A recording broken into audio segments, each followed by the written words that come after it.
And to the entire WNBA executive team who are here today, thank you very much for all your support. Kathy, under your leadership, the WNBA has experienced unprecedented growth, including the league's first global expansion. I know this is just the start of what's to come, and we're honored to have been selected as the first franchise outside of the United States. This is an incredibly important occasion and a historic one. I'm thrilled so many of you are here to celebrate this game-changing day for not only women's basketball, but for sports in Canada.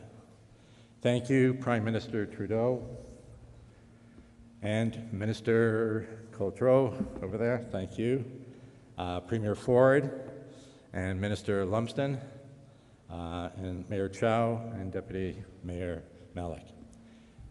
This team is Canada's team, and we appreciate you all being here to celebrate with us today. Just over 30 years ago, I saw an opportunity to bring the NBA to Canada. We, as a city and as a country, were ready to welcome Canada's first NBA franchise to Toronto. It was the right time, in the right place, and I jumped on the chance. I went on the road and convinced each and every owner in the league to support an expansion team for Toronto. It was no small feat, and in 1993, at the NBA All-Star Game in Utah, we got our team. Since that time, I've spent a good part of my career helping to build championship-caliber sports franchises in our great city of Toronto. While some years are better than others, we've been lucky enough to celebrate league victories 6 times in this city, most memorably with the Raptors 5 years ago.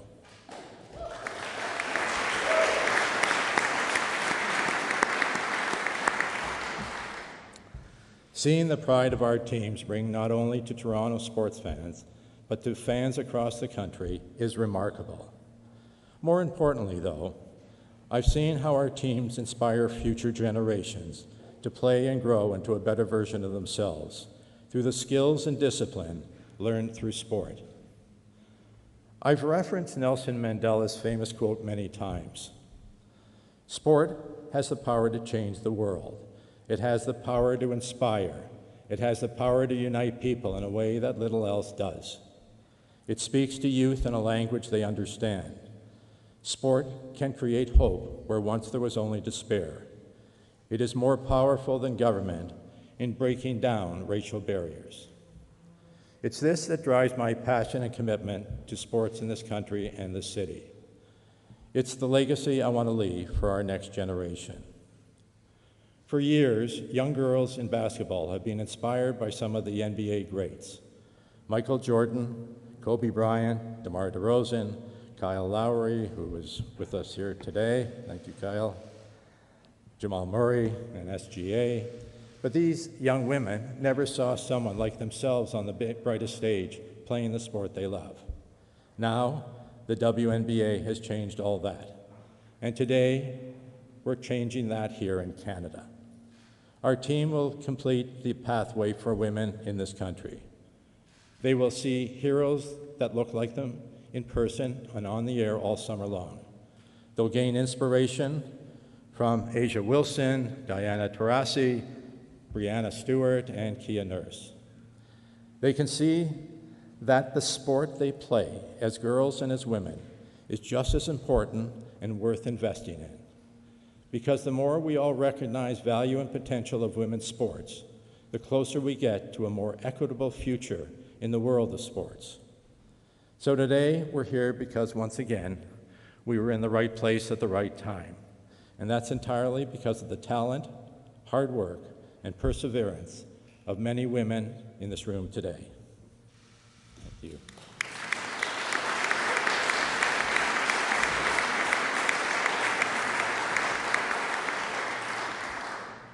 Many say women's sports is having a moment. I disagree. Women's sports has arrived. It is a movement. The world is finally taking notice of something that's been there all along. Immense talent, passion, and competition. And that's why we're here today at the right time, in the right place, for our first WNBA team in Canada.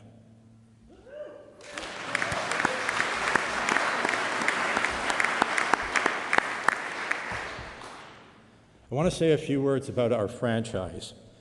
It's early days and we have a lot of work ahead of us, but there are a few key priorities guiding our work. First and foremost, this franchise will be Canada's team.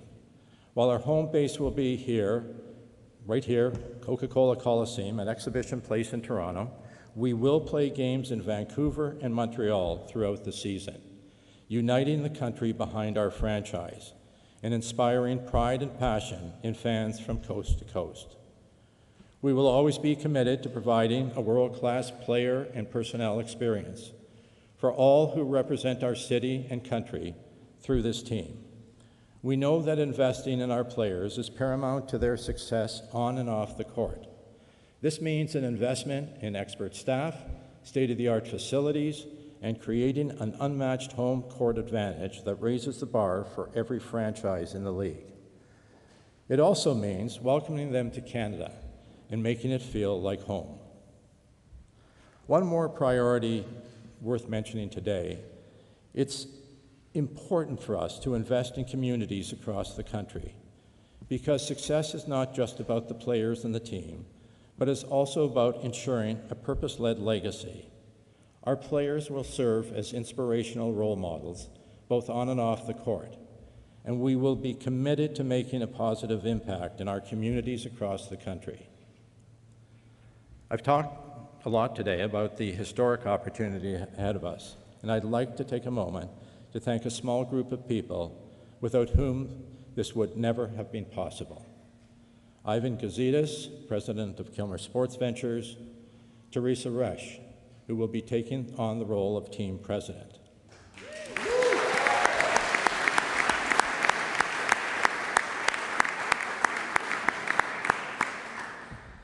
Patrick Lee, who will be our CFO of the new team; and the executives in our Kilmer office, led by Stephen Bloom and Craig Manuel.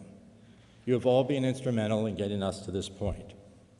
Thank you to Dale Lastman and the team at Goodman's, Keith Pelley and Nick Eves at MLSE, the CNE, Exhibition Place, and U of T, who have all been incredible partners. As well, Group CH in Montreal, who will play a key role introducing our WNBA team to Quebec. Lastly, I want to thank the people of Canada. None of this would be possible without your support, and I look forward to packing arenas across the country. Thank you very much.